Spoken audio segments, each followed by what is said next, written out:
আসসালামু আলাইকুম ওয়া রাহমাতুল্লাহি ওয়া বারাকাতুহু। সম্মানিত দর্শক শ্রোতা, আজকে আমরা সূরাতুল মুমতাহিনা নাজিলের ইতিহাস সম্পর্কে আলোচনা করব। সূরাতুল মুমতাহিনা মদিনায় অবতীর্ণ হয়েছে এবং এই সূরায় 13টি আয়াতি কারিমা রয়েছে।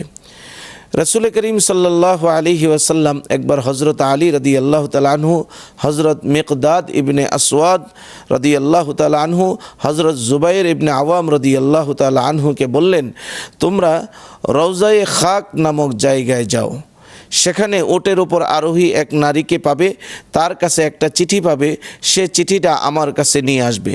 তারা সেখানে গিয়ে সে মহিলাকে পেল এবং তাকে বলল, তোমার চিঠিটা বের করে দাও। সে বলল, আমার কাছে কোনো চিঠি নেই। হযরত আলী রাদিয়াল্লাহু তাআলা আনহু বললেন, হয়তো চিঠি বের করবে, না হয় তোমার কাপড় খুলে চিঠি বের করব। এরপর মহিলা তার চুলের খোপা থেকে চিঠি বের করে দেয়।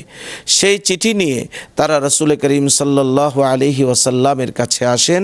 দেখা গেল সেই চিঠিটা দিয়েছে হযরত হাতিব ইবনে আবি বালতা রাদিয়াল্লাহু তাআলা আনহু, যিনি একজন সম্মানিত বদরি সাহাবী ছিলেন। সেখানে রাসূল করিম সাল্লাল্লাহু আলাইহি ওয়াসাল্লাম মক্কা বিজয়ের অভিযানের ব্যাপারে সংবাদ জানিয়ে কুরাইশদের কাছে চিঠি লিখেছিলেন। সেখানে রাসূল করিম সাল্লাল্লাহু আলাইহি ওয়াসাল্লামের মক্কা বিজয়ের অভিযানের ব্যাপারে হাতিব ইবনে বালতা সংবাদ জানিয়ে কুরাইশদের কাছে চিঠি লিখেছিলেন। রাসূল করিম সাল্লাল্লাহু আলাইহি ওয়াসাল্লাম জিজ্ঞেস করলেন, এটা কি হাতিব?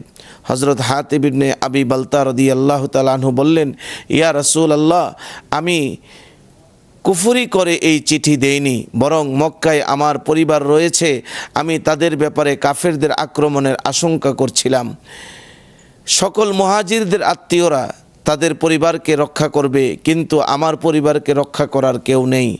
তাই আমি এই চিঠি লিখলাম, যাতে করে তারা এর বিনিময়ে হলেও আমার পরিবারকে কিছু না এই রকম বিভিন্ন রকম আক্রমণ থেকে যাতে করে তারা আমার পরিবারকে রক্ষা করে।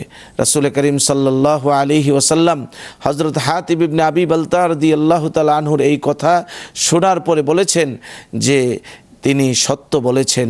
তারই প্রেক্ষিতে আল্লাহ পাক রব্বুল আলামিন সূরা মুমতাহিনার প্রারম্ভিক আয়াতে কারিমাগুলো নাজিল করেছেন। আল্লাহ তাআলা আমাদেরকে এই বিষয়টুকু বোঝার তৌফিক দান করুন।